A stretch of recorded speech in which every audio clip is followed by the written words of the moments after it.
ನಮಸ್ತೆ ಎಲ್ಲರಿಗೂ.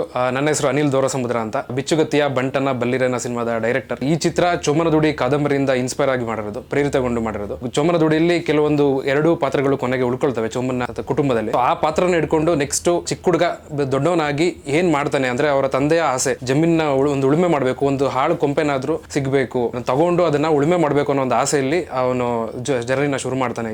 ಕಾಳ ಅನ್ನೋ ಪಾತ್ರ ಇದರಲ್ಲಿ ಆ ಚೋಮನದುಡಿಯ ಒಂದು ಸ್ವಾರಸ್ಯ ಏನಿದೆ, ಅದರಲ್ಲಿ ಆ ಸೋಲ್ ಏನಿದೆ, ಆ ಸೋಲ್ನ ಇದರಲ್ಲೂ ಕ್ಯಾಪ್ಚರ್ ಮಾಡಿದೀವಿ. ಚೋಮನ ಪಾತ್ರ ಮತ್ತೆ ಬರುತ್ತೆ, ಅದನ್ನ ಕಂಟಿನ್ಯೂ ಮಾಡ್ಕೊಂಡು ಹೋಗ್ತೀವಿ. ಅದ್ರ ಜೊತೆಗೇನೆ ನಾವು ಈಗಿನ ಜನರೇಷನ್, ಈಗಿನ ಕಾಲಘಟ್ಟಕ್ಕೆ ಏನ್ ತೋರಿಸಬೇಕು. ಈಗ ಕಾಳ ಅಂದ್ರೆ ವೈಲೆಂಟ್ ಮ್ಯಾನ್ ಅಂತ ನಾವು ಕರಿತೀವಿ ಇಂಗ್ಲಿಷ್ ಅಲ್ಲಿ. ಅವನು ವೈಲೆಂಟ್ ಆದ್ರೆ ಅವನ ಆಸೆನ ಪಡ್ಕೊಳ್ಳೋಕೋಸ್ಕರ, ಅವನ ಒಂದು ಐಡೆಂಟಿಟಿ ಪಡ್ಕೊಳ್ಳೋಕೋಸ್ಕರ, ಅವನ ಒಂದು ಫ್ರೀಡಮ್ ಪಡ್ಕೊಳ್ಳೋಕೋಸ್ಕರ ಒಬ್ಬ ಏನ್ ಮಾಡ್ಬೋದು ಅನ್ನೋದು ನಾವು ಡಿಸ್ಕಷನ್ ಮಾಡ್ತಾ ನಮ್ಗೆ ಈ ಚಿತ್ರಕದಲ್ಲಿ ನಾವು ಮೂಡ್ ಬಂದಿದೆ ಬಿಚ್ಚುಗತ್ತಿಯ ಬಂಟನ ಬಲ್ಲಿರೇನ ಅಂತ. ಈ ಚಿತ್ರದಲ್ಲಿ ಜಮೀನಿನ ಹೋರಾಟವಾಗಿರುತ್ತೆ. ಚೋಮ ಒಂದು ಮುಗ್ಧತೆಯಿಂದ ಒಂದು ಇನ್ನೋಸೆಂಟ್ ಫೀಲ್ ಅಲ್ಲಿ ಅವನು ಹೋರಾಟನ ಸ್ಟಾರ್ಟ್ ಮಾಡಿರ್ತಾನೆ. ನನ್ಗೊಂದು ಜಮೀನ್ ಬೇಕು, ನನ್ಗೊಂದು ಐಡೆಂಟಿಟಿ ಬೇಕು. ಐಡೆಂಟಿಟಿ ವಿರುದ್ಧನೂ ನಾವು ತೋರ್ಸ ಹೋಗ್ತೀವಿ. ಅವನಿಗೆ ಜಮೀನ್ ಈಸಿಯಾಗಿ ಸಿಗೋಂತ ಒಂದು ಪ್ರೋಸೆಸ್ ಕೂಡ ಇರುತ್ತೆ. ಬಟ್ ಆ ಪ್ರೋಸೆಸ್ ನ ತಳ್ಳಿ ಹಾಕಿ, ಇದು ನನ್ನ ಐಡೆಂಟಿಟಿ, ಇದು ನಾನು ಅದನ್ನ ಬಿಡ್ಕೊಡಕ್ ರೆಡಿ ಇಲ್ಲ ಅನ್ನೋಕ್ಕೋಸ್ಕರ ಒಂದು ಮುಗ್ಧತೆಯ ಹೋರಾಟ ಮಾಡ್ಕೊಂಡು ಅವನು ಆ ಜಮೀನಿನ ಆಸೆಯಲ್ಲಿ ತನ್ನ ಇಡೀ ಕುಟುಂಬವನ್ನು ಕಳ್ಕೊಳ್ತಾನೆ. ಕೊನೆಗೆ ಅವನು ಕೂಡ ವಿಧವೇಷ ಆಗ್ತಾನೆ. ಅದನ್ನೆಲ್ಲ ನೋಡಿದ ಕಾಳ ಅವನು ಬೆಳೆದು ನಿಂತು ತಂದೆಯ ಜಮೀನಿನ ಆಸೆ ಹೇಗೆ ತೀರಿಸ್ತೇನೆ ಅನ್ನೋದು ಈ ಸಿನಿಮಾದಲ್ಲಿ ತೋರಿಸ್ತೀವಿ.